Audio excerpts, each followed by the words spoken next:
前殿书房，裴明旭一身玄色长服，端坐在紫檀木书案后，指尖轻扣着桌面。殿下，此事怎么？杨长史可是觉得本王此举太过草率？微臣不敢，只是此事事关重大，还望殿下三思啊。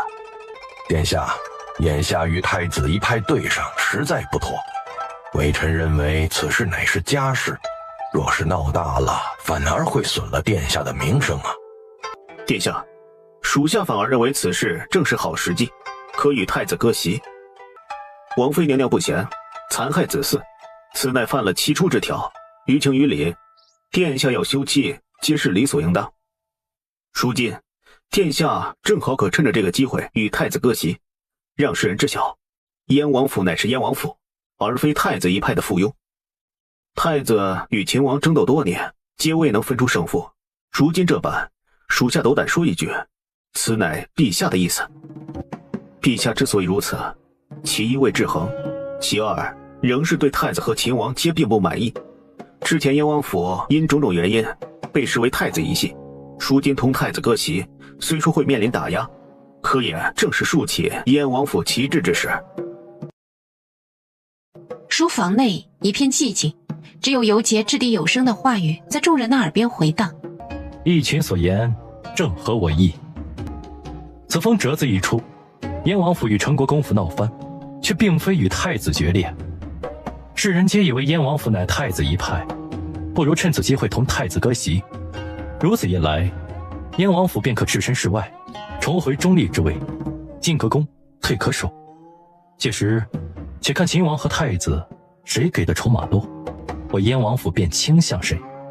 借着秦王和太子的手，壮大自身。如此一来，该着急的便是太子和秦王了。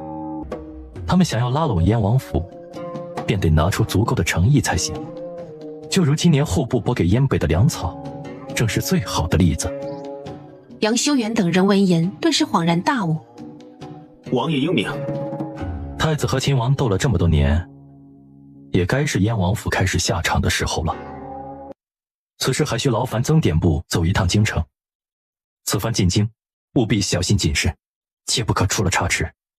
这封休书一旦送进宫中，京城的局势怕是要再起波澜了。属下明白，定不负殿下所托。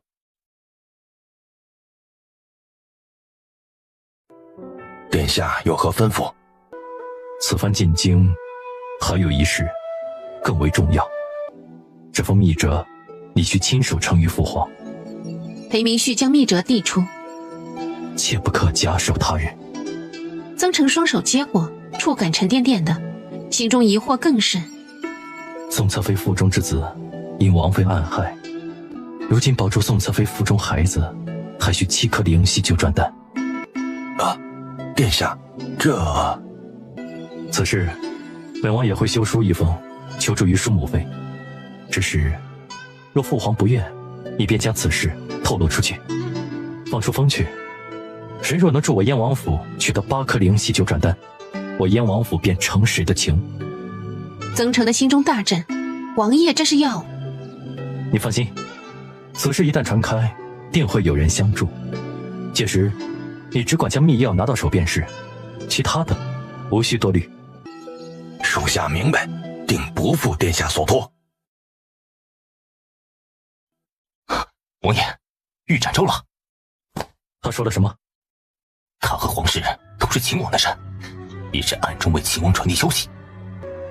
他所言与我们之前查探到的消息完全吻合。那银烛呢？银烛什么都不肯说，只说自己冤枉，对皇室的事情一概不知。看来这银烛才是关键。重点提审银烛，他应该也是皇室背后主子的人。是。王爷，您觉得这皇室背后之人究竟是谁？秦王也是为他人做了嫁衣，不知本王哪个兄弟正在暗地搅风搅雨。王爷的意思是？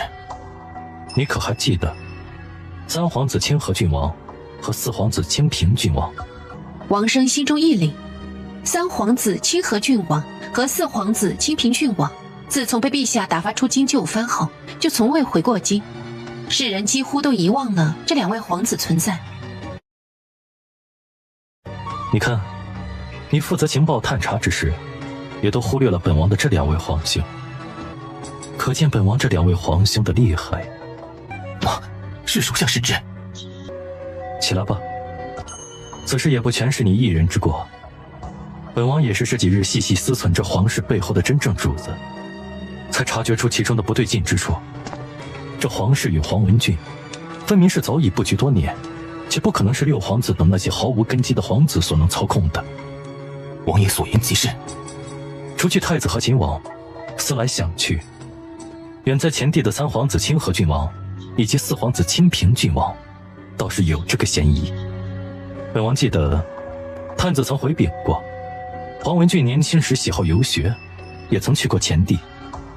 回殿下，黄大人确实曾游学过前地，还在前地逗留了半年之久。王生，属下在。银烛那边，你亲自去试，务必撬开他的嘴。本王要知道他背后之人究竟是谁。是，属下遵命。还有，派人去查，仔细查，当年黄维俊游学前地之时，究竟做了些什么，结识过什么人。是，属下这就去安排。黄文俊、前地、清河郡王、清平郡王，这一切看似毫无关联，然而其中定有蹊跷。望书舍内暖意融融。今日感觉如何？可有不适？殿下放心，妾身和孩子一切都好。今日2位先生诊脉后，言孩子胎相已然安稳。那就好。你与孩子皆安然无恙，我方能安心。殿下，妾身定会好好照料自己与孩子，不让殿下忧心。我自会好好护着你们。玉儿，皇室一事，绝非表面那般简单。殿下此话何意？皇室真正的主子，并非秦王。什么？殿下是说皇室真正的主子另有其人？只是当下他嘴硬得很，不肯招供。那殿下打算如何处置？我已命王生亲自提审那个叫银烛的侍女，她与皇室应是一伙，且也已派人去仔细探查黄文俊的底细，相信很快便会有结果。殿下，怎么了？妾身曾于一本书上瞧见一种审讯之法，或许能对殿下有所注意。书上说，未知的恐惧才是最大的，将犯人双眼蒙住，于其身上割开一小口，再以水滴模仿血滴之声，令其误以为自己一直在流血。因双眼被蒙，犯人会渐感惊恐万分，以为自己血流不止，即将殒命。出于求生之本能以及对未知的恐惧，犯人通常会招供。裴明旭闻言，眼中闪过了一丝赞赏，此却为公心的良策。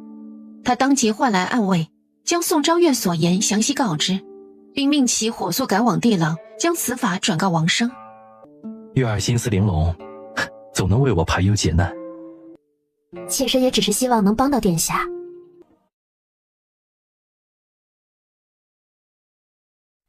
殿下，银烛招了，他幕后的主子是清河郡王。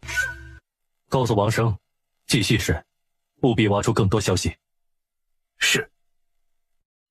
清河郡王，妾身原以为是其他殿下，未曾想竟是他。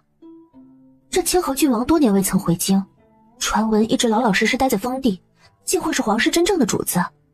我这位三皇兄远在封地，醉心书画，不问世事，看来实则野心勃勃。殿下，清河郡王封地狭小且贫瘠，听说当年就藩之时，幕部和内库加起来仅仅拨给了2万两银子，他哪来的银钱与人手做这些事情呢？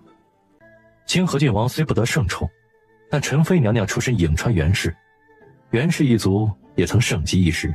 只是当年陈妃暴毙之后，袁氏的人陆续被贬，不少人直接被父皇革职。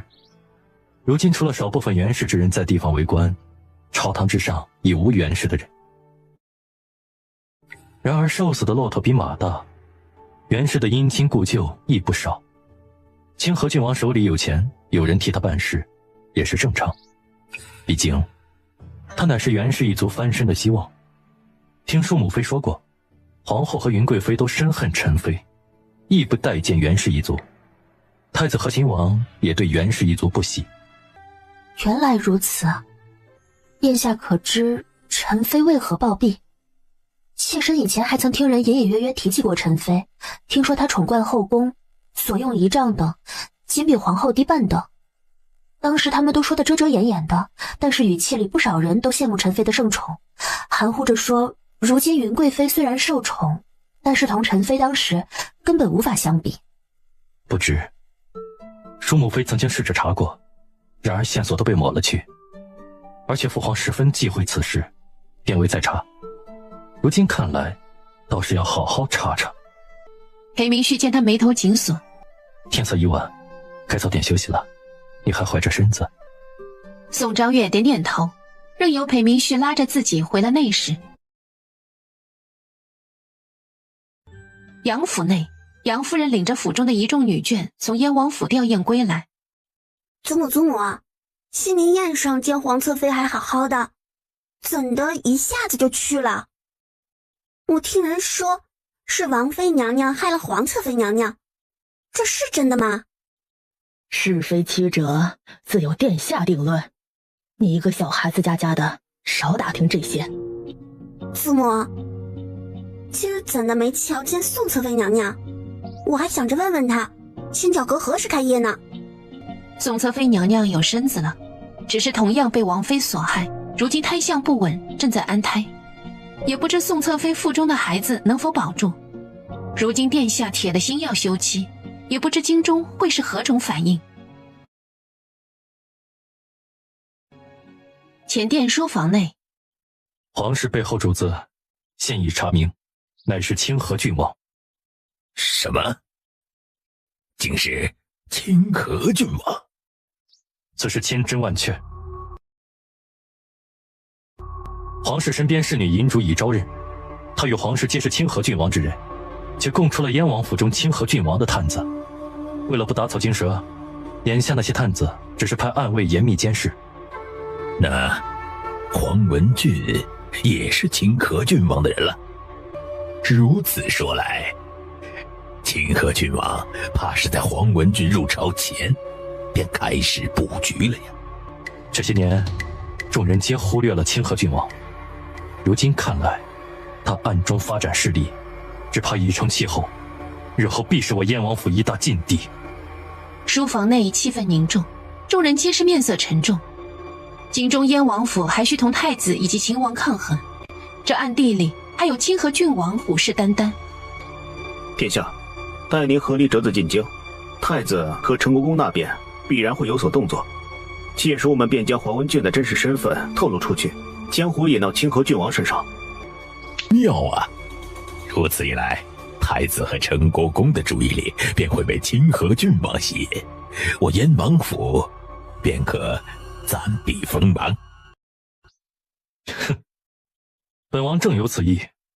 清河郡王想躲在幕后坐收渔翁之利，本王偏不如他所愿。眼下正好让他替本王分担太子一派的打压，也省得他暗地里继续发展壮大，成为我等心头大患。想做渔翁，本王先扒了他一层皮。燕王府地牢阴森寒冷，空气中弥漫着霉味和血腥。黄灵如蜷缩在角落，华美的衣衫早已污浊不堪，往日娇艳的脸上布满阴痕。贱婢，日里扒外的东西，竟敢背叛主子，我定要将你千刀万剐！声声咒骂在这阴冷的地牢中回荡。然而他无论如何怒骂，如何想要除了银烛，银烛都被关押在另一处牢房，他根本无法接近。黄灵如绝望地捶打着地面，心中充满了无力和愤恨。殿下，属下有要事禀报。何事？回殿下，银烛言他知晓可查清惠贵妃娘娘病逝缘由的线索。你说什么？王生把头垂得更低，将银烛之言原原本本地复述了一遍。他可有言明史和线索？回殿下，新主说，只要殿下答应放了他，他便将线索告知。答应他，告诉他，若敢欺骗本王，本王定让他死无葬身之地。是。书房中仅裴明旭一人，他端坐在椅子上，身子微微后仰，目光落在眼前的公文上，却一个字也看不进去。母妃的音容笑貌宛如昨日，可转瞬间她已离开自己近20载。如今母妃病逝一事，却仿佛被蒙上了一层迷雾，让他难以看清真相。裴明旭闭目，深吸一口气，强压下心中翻涌的情绪。无论如何，他定要查个水落石出，有仇必报。如何？银主可交代了什么？回殿下，银主确实交代了一些事情，但说无妨。银主说，知晓当年惠贵妃病逝内幕之人是。他再度停顿，终于咬牙说出了那个名字：是曼霜。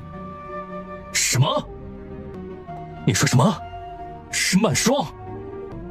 回殿下，银主说，清河郡王不知从何处寻到一位当年在永安宫当差的宫女，那宫女透露，惠贵妃娘娘病逝，另有隐情，而曼霜姑娘极有可能知晓其中内情。清河郡王的人原本还企图将曼霜姑娘掳走，逼问出真相，这内情或许与皇后娘娘有关，甚至同陛下有关。他猛地跪倒在地，不敢再说下去。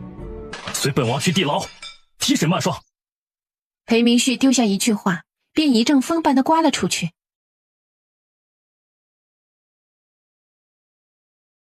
说不说？奴婢真的不知有何内情。殿下，奴婢真的不知道。奴婢不知是何人在殿下面前挑拨，奴婢对您忠心耿耿，绝不敢有半点欺瞒。好一个不知情！那你说说，你同皇后勾结，私自放入醒酒汤的秘药，又是怎么回事？裴明旭其实并未确定那秘药究竟是出自皇后之手，还是陈国公府。然而眼下不妨以此炸一炸曼霜。你不必否认，本王既然问出来，便是掌握了确切的证据。殿下他究竟知晓了多少？难道当年之事他已然全部知晓？不，绝不可能。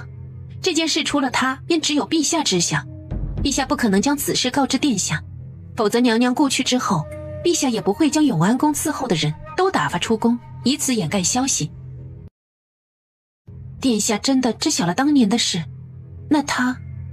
可当年他真不是有意，他万没料到自己那无心之语后，竟会害了惠贵妃娘娘，致使娘娘以死明志。奴婢知，奴婢之所以听命于皇后娘娘，是因为皇后娘娘她答应奴婢。皇后娘娘答应奴婢，只要奴婢听她的话，她便会帮奴婢成为殿下您的妾室。奴婢对殿下您一片真心，天地可见，日月可表。奴婢只是一时鬼迷了心窍，求殿下饶了奴婢吧。奴婢知道错了，奴婢以后再也不敢了，求殿下开恩，饶了奴婢。至于惠贵妃娘娘当年的事情，奴婢当真是不知，求殿下明察。哼，不见棺材不落泪。继续审，务必撬开他的嘴。说罢，裴明旭便大步流星地离去。他深知，若再留在此处，自己恐怕会忍不住提剑砍了这个蛇蝎心肠的女人。当年母妃待曼霜可谓不薄，几乎将她视作半个女儿般精心养育。母妃从未让他做过任何粗活，只是让人教他规矩、读书写字。曼霜名义上是他的宫女，实则被母妃娇养着，过着锦衣玉食、无忧无虑的日子。母妃临终之际还特意嘱咐他，日后定要好生的照顾曼霜，为他寻个好人家。可这个贱婢明知母妃病逝有隐情，却知情不报，实在可恨。这些年来，这贱婢还有脸时常在他的面前提及母妃。如何？回殿下，曼霜招了。裴明旭接过供词，展开细细查看，越看脸色越阴沉，周身寒气逼人。曼霜这贱婢，竟敢如此污蔑母妃！他未曾想过，母妃竟然是被逼死的，而这个罪魁祸首之一，竟然是从小陪在自己身边，被母妃娇养的曼霜。供词上，曼霜的签字画押清清楚楚。景熙10年，刺客，永安宫。当年宫里闹刺客，有人说瞧见了刺客从永安宫出去。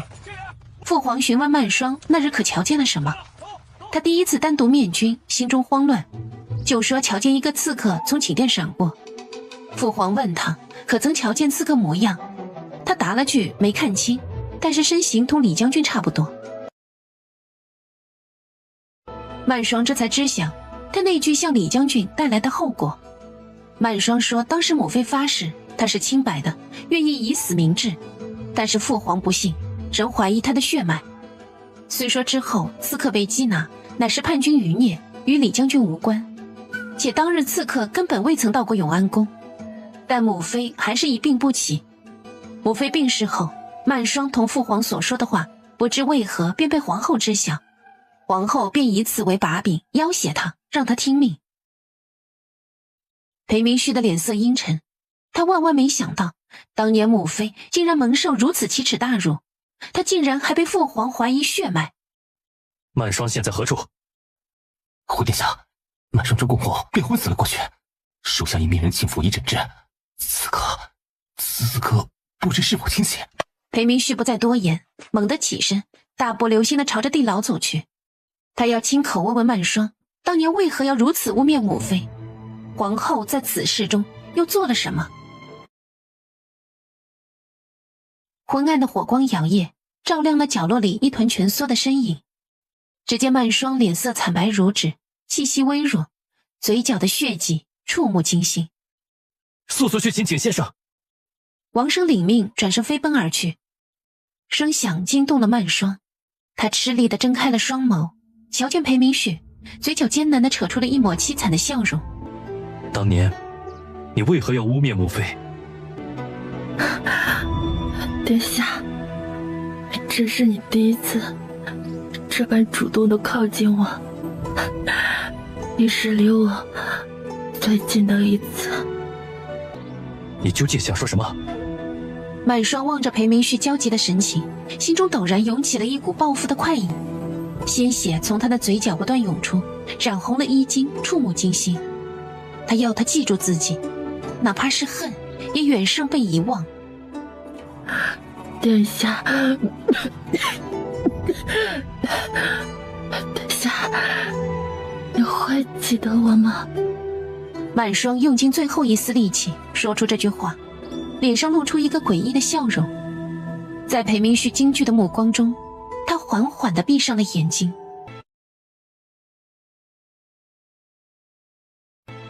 殿下恕罪，属下失职，未曾派人在此看守，这才让曼霜寻了短见。景先生被王生一路颠簸，本想出言抱怨，可瞧见眼前这般情形，也极为识趣地闭紧了嘴巴。牢房之中一片死寂，唯有火把燃烧时发出的噼啪之声清晰可闻。30军棍，自己去领。谢殿下，属下领命。殿下肯罚他，便意味着殿下并未厌弃他，依旧肯用他。裴明旭的身影消失在了牢房门口。究竟发生了何事啊？这曼霜怎会……先生就别问了。赵先生来了，不必多礼，请坐。赵先生，今日请您来，是想向您打听一些事情。裴明旭也不绕弯子，开门见山。赵梦泽的心中一凛，正襟危坐，静候裴明旭的下问。赵先生可知，当年李谦将军同本王母妃究竟是何关系？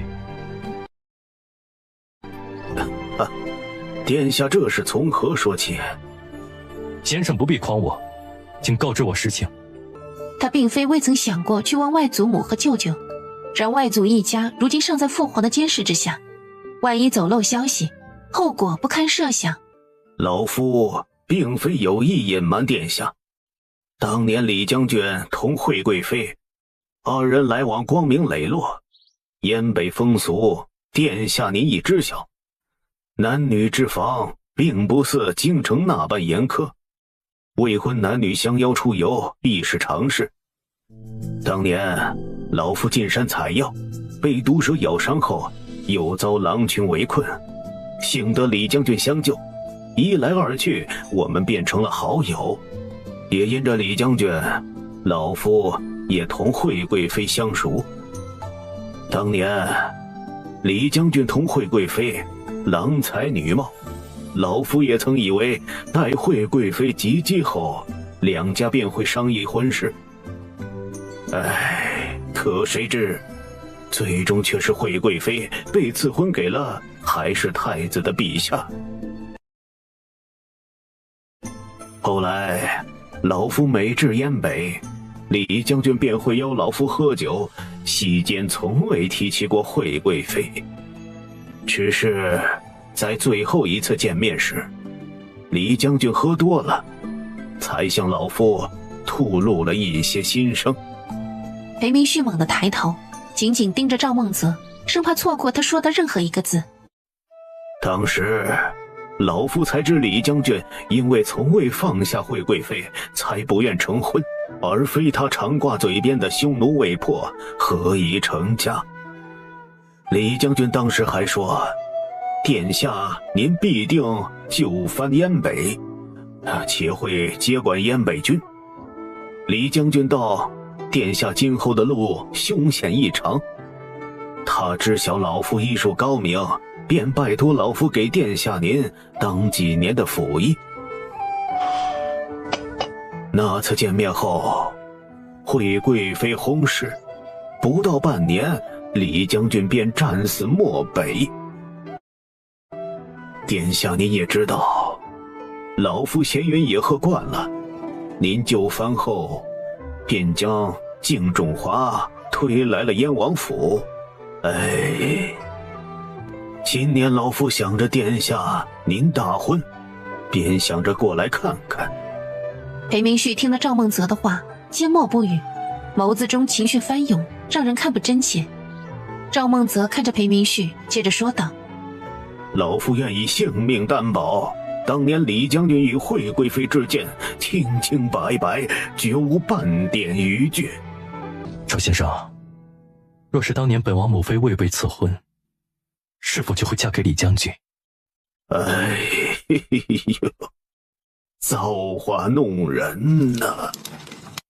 当年母妃突然被赐婚，远嫁京城，其缘由不过是顾家长燕北军已久。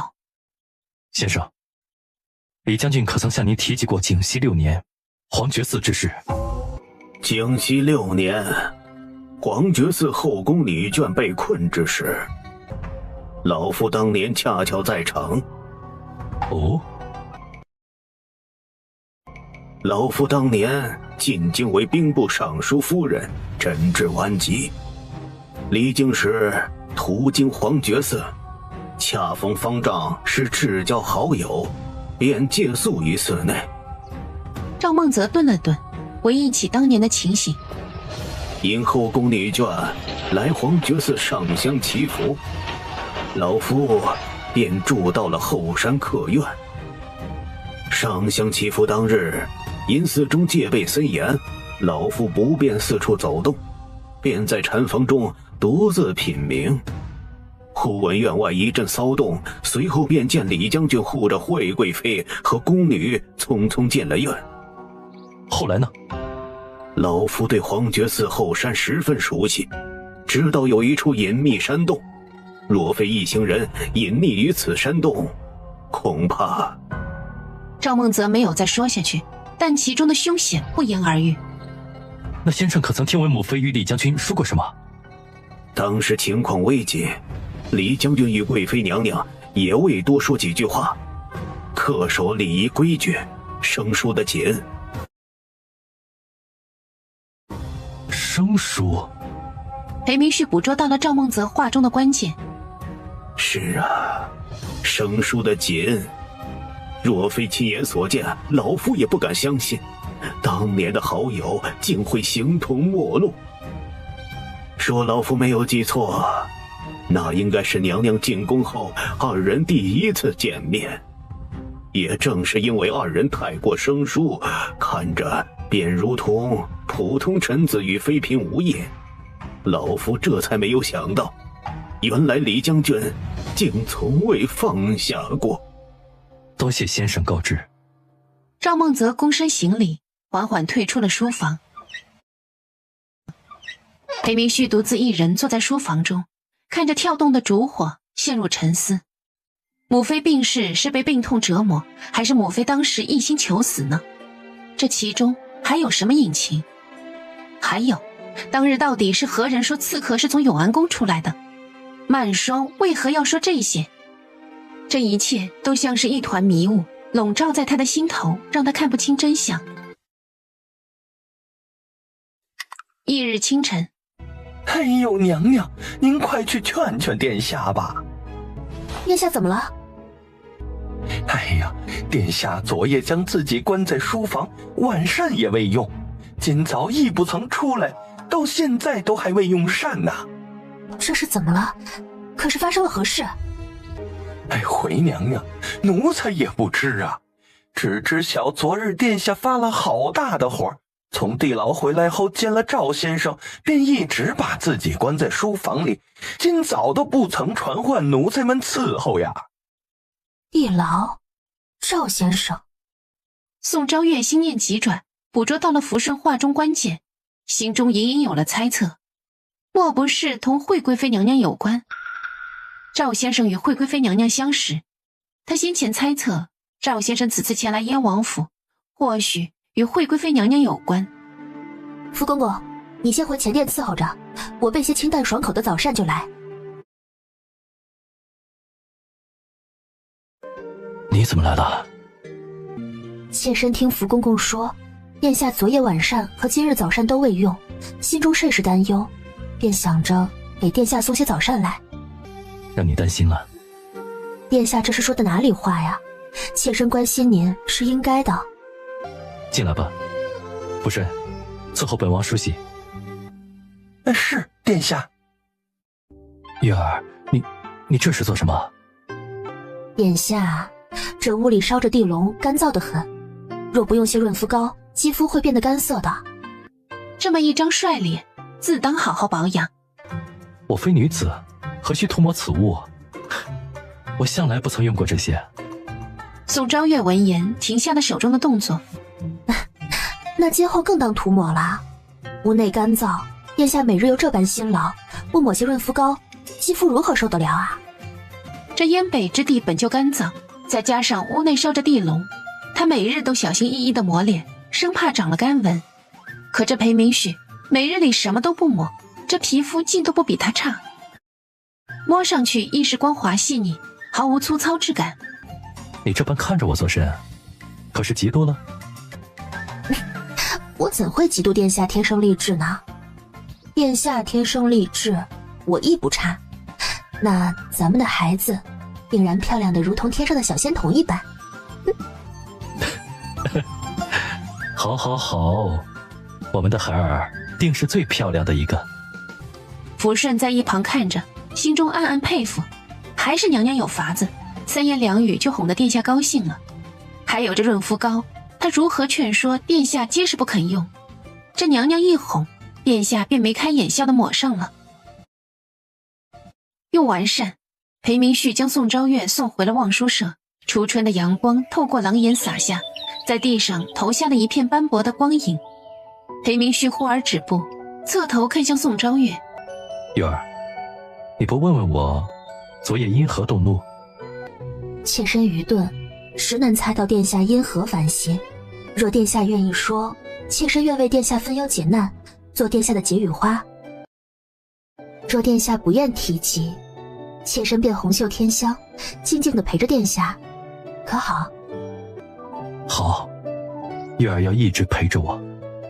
他不知母妃当年是怀着怎样的心情离开燕北，踏进东宫的。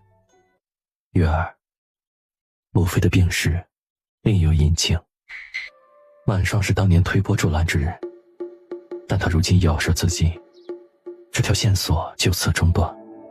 他曾听闻魏贵妃待曼霜极好，没想到他竟会如此忘恩负义，做出此等背主之事。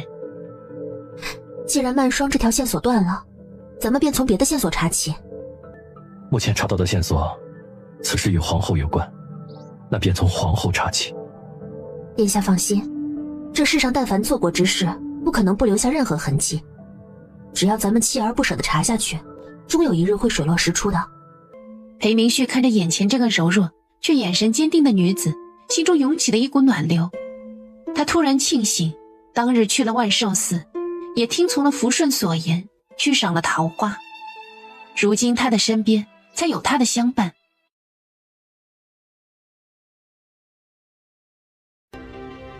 外祖父，您可算来了。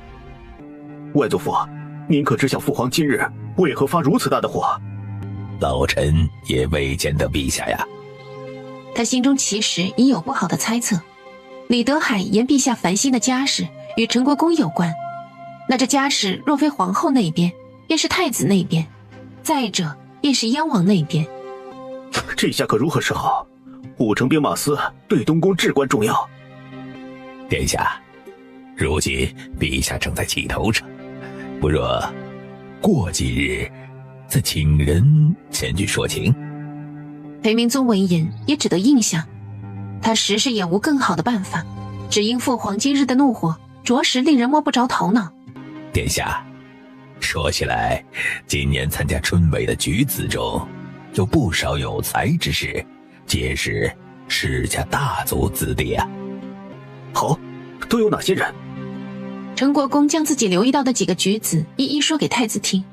这些人若能为孤所用，自然是最好不过。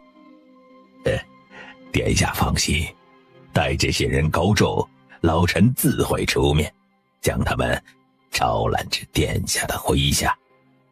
如此甚好，那就有劳外祖父了。秦王府，殿下如此急召，可是出了何事？先生一看便知。张翔接过密函，展开细细阅览，脸色渐渐凝重起来。这燕王妃竟然如此狠辣，竟敢对圣旨赐婚的侧妃下手。妇人善妒，不足为奇。只是可惜了皇室这枚棋子，尚未发挥出更大作用，便这般废了。殿下不必担忧，废棋亦可派上用场。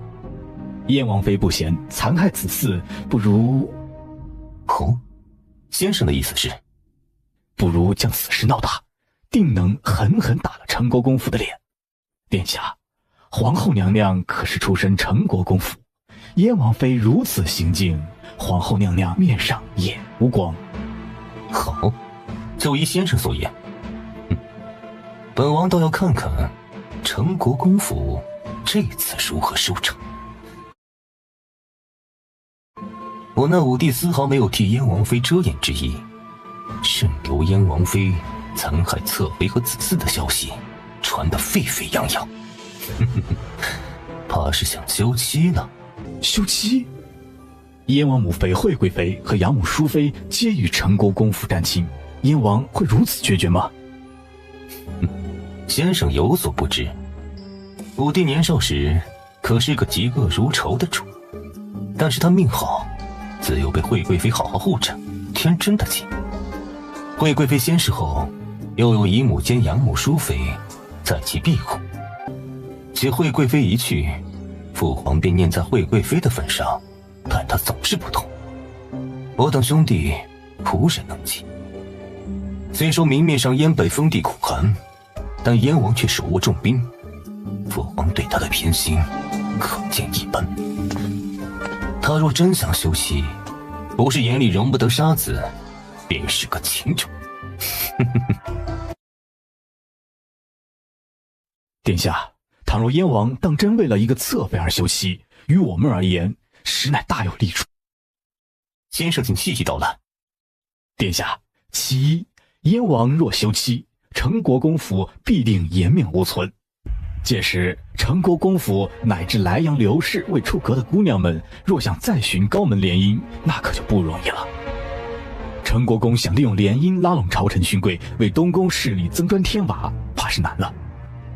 其二，便是黄文俊庶出的女儿，让黄文俊将那庶女记在正室夫人名下，送入燕王府，岂不是正好补上皇室空缺？甚好，如此一来，燕王府这条线便不会断绝。燕王府后院仍有我们的事儿，却没了成国公的孙女。殿下英明，此事宜早不宜迟，属下这就去安排。等燕王府报丧的信一进京，便可大肆宣扬此事。好，就依先生所言。哼，本王倒要看看，这一次太子和皇后的脸到底疼不疼。东宫，老臣参见太子殿下。怪祖父深夜前来，可是有何要事？殿下，老臣也是刚刚收到的消息，您过目。裴明宗展开信笺，一目十行的看完，脸色瞬间比成国公更难看。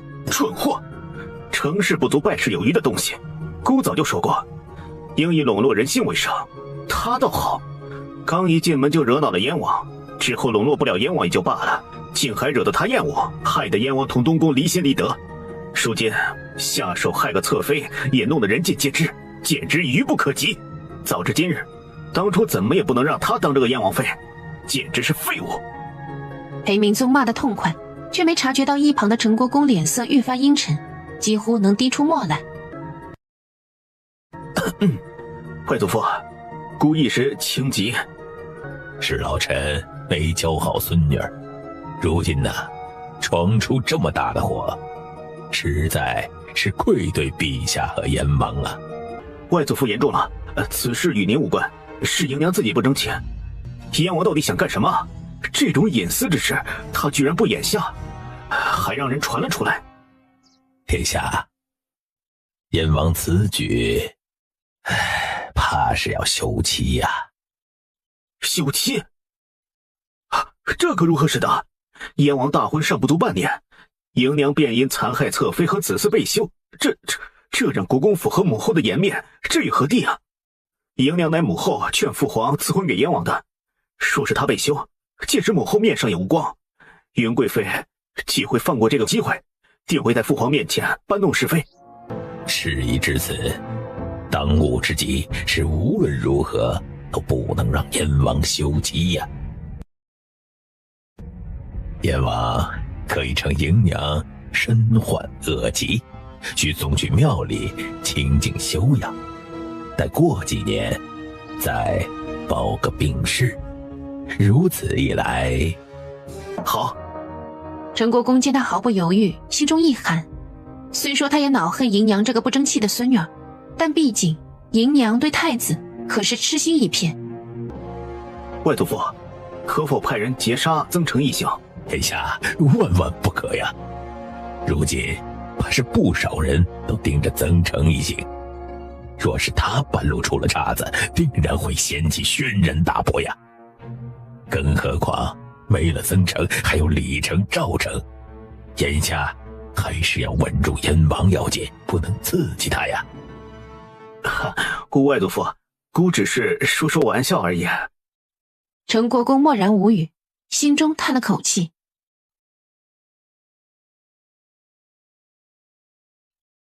燕王府，曾成送走了秦王府的来人后，脚步轻快地回了燕王府前殿，脸上难掩喜色。方才秦王遣人送来了2颗灵犀九转丹，言明知晓燕王府宋侧妃急需此药安胎。秦王作为兄长，自是不能袖手旁观。如今加之先前太子送来的1颗灵犀九转丹，已凑得3颗。殿下果然料事如神，秦王和太子果真都上赶着来送药。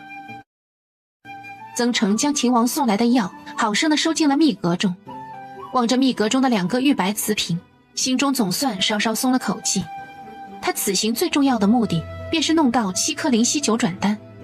曾成想起了先前送药的东宫张顺喜所说的话。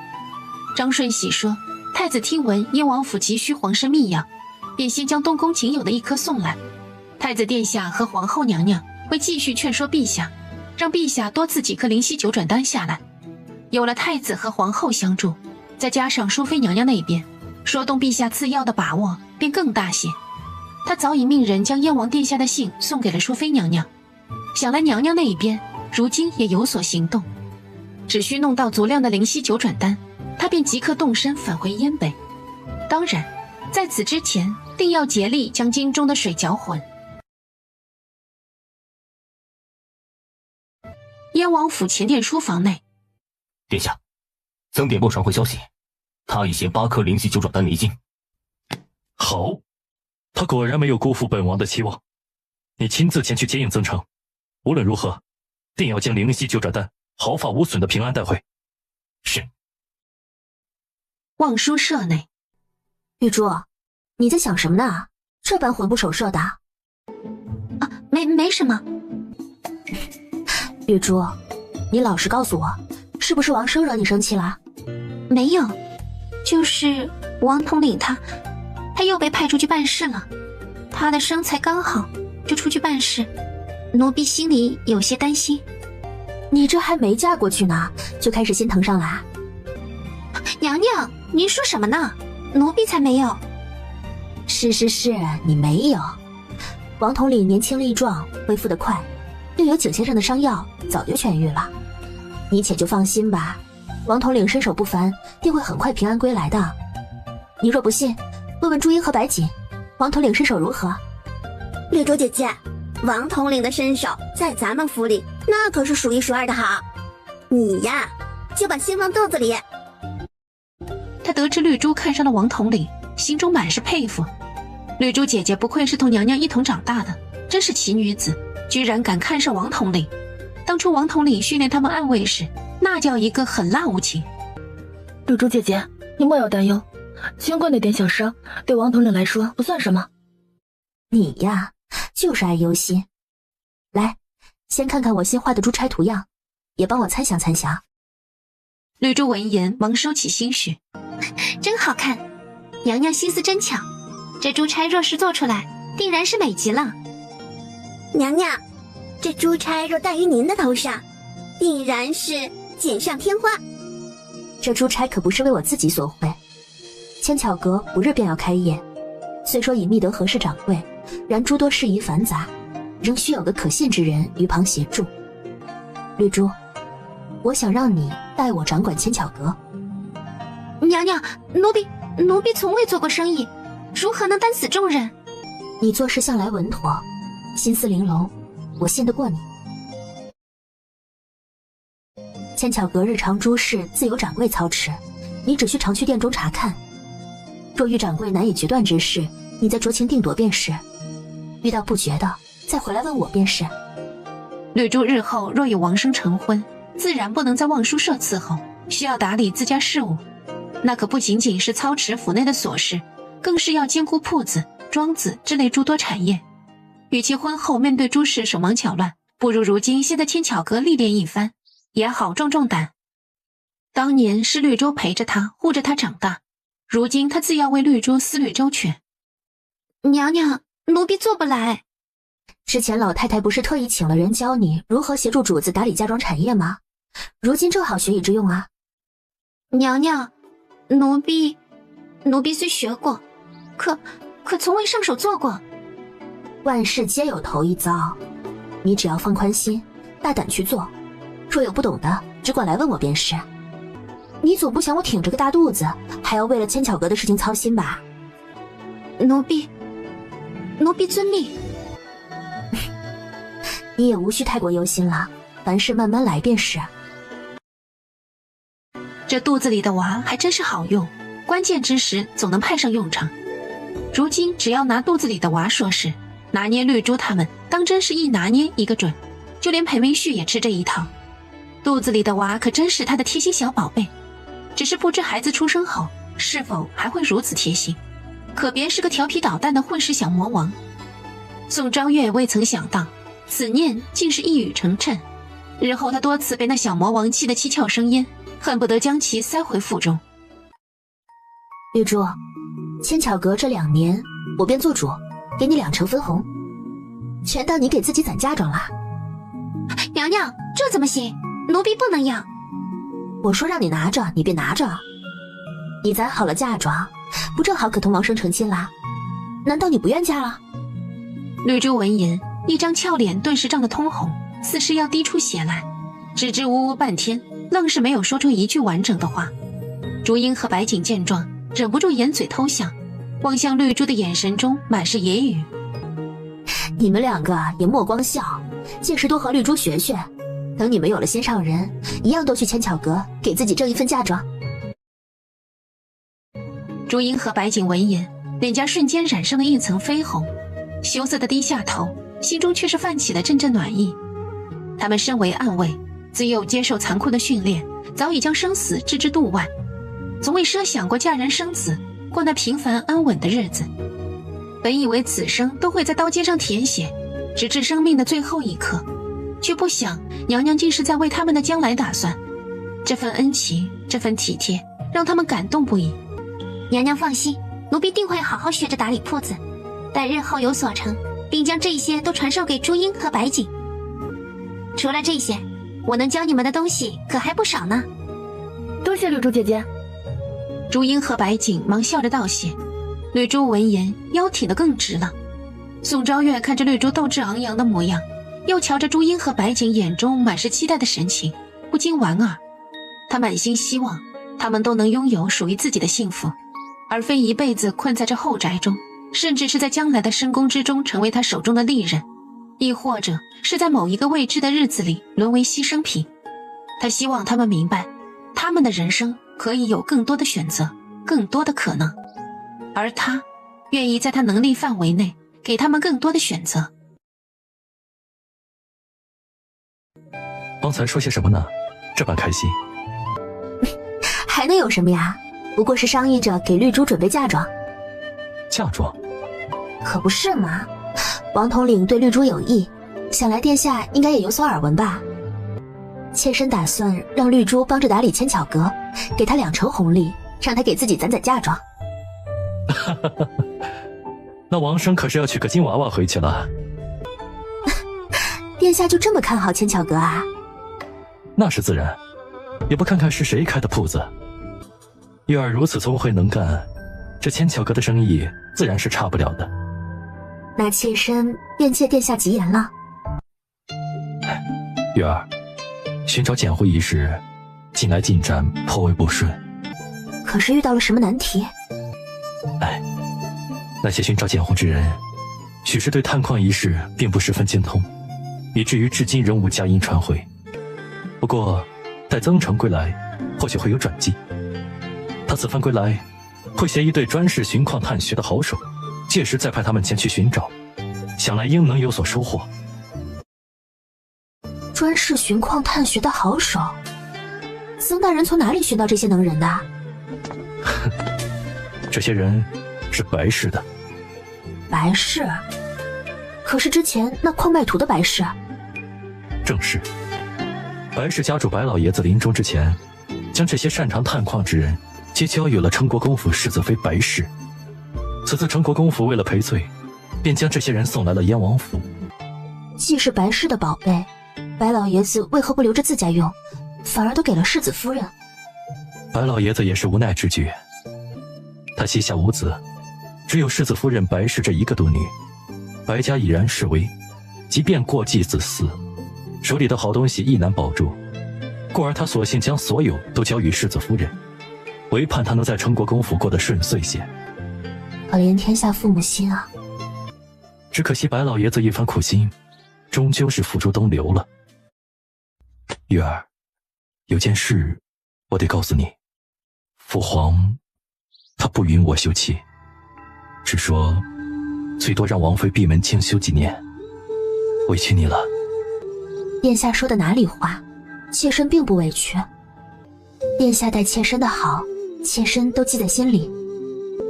一切有我，今后我不会再让你受委屈了。秦王府书房内，殿下为何不趁机派人劫杀曾成，嫁祸给太子或者清河郡王？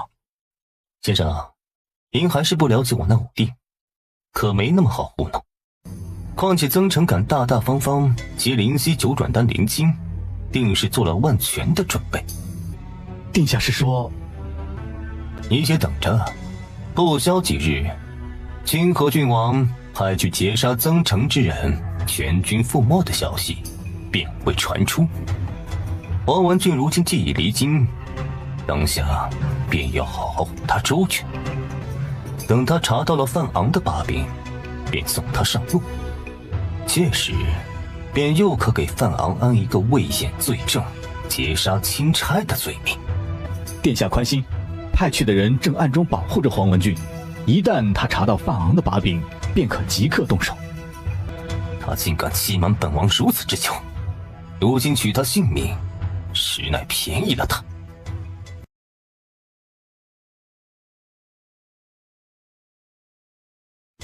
前地川南，清河郡王府。秦王殿下令黄文俊借赈灾之计查范昂，此事乍看之下并无异常，然我总觉得有几分蹊跷啊。太子那头有何动静啊？是否已派人劫杀曾成？并无。曾成行事谨慎，根本未给他人出手的机会，出京后便快马加鞭疾驰至冀州，而后与曹军一道北上。我们的人一直暗中跟随，伺机而动，想来不日便会有消息传来。无论如何，我们当先设法让燕王太子与秦王相互争斗起来。太子与秦王相争多年，一直是胜负难分，犹如天平两端，处于微妙的平衡。如今之计，唯有将燕王也拖入局中，方能使朝局大乱。届时我们方有可乘之机。舅父所言极是。听说那名叫曼霜的宫女，当尽快将其带回。若是能从她口中挖出惠贵妃病逝真相，且真如那勾人所言，此事与皇后相关，便将此真相透露给燕王。杀母之仇不共戴天，如此一来，还怕燕王不与东宫拼个鱼死网破？好，本王这边差人去安排。那黄文俊这边该如何处置？暂且静观其变。若他果真能查到范昂的罪证，便助他一臂之力除掉范昂，斩断东宫一条臂膀。届时太子定会大怒，同秦王斗个你死我活。若他查无所获，我们再另做打算。燕王府前殿书房。殿下，依臣之见，太子此番推举黄文俊前去云山赈灾，想必是和秦王达成了默契，欲借机除了黄文俊呐。殿下，属下亦是这般想的。不过属下以为，眼下黄文俊尚不能死，若是他能在太子与秦王夹击之下平安回京，太子与秦王必定勃然大怒，且对清河郡王的势力更有所警觉。如此，咱们便可以继续布局，煽风点火，让太子和秦王去对付清河郡王。属下附议。眼下还是让太子同清河郡王对上要紧。裴明旭闻言，深邃的眸子中闪过了一抹金光。殿下，曾点部和王统领求见。哦，他们回来了，快有请。是。一路辛苦了。谢殿下关心。殿下，臣幸不辱命，已将灵犀九转丹安全带回。好，这次你可是立了大功。殿下，这瓶身写着东宫字样的瓷瓶，里面所装的乃是太子殿下赠予的1颗9转灵犀丹。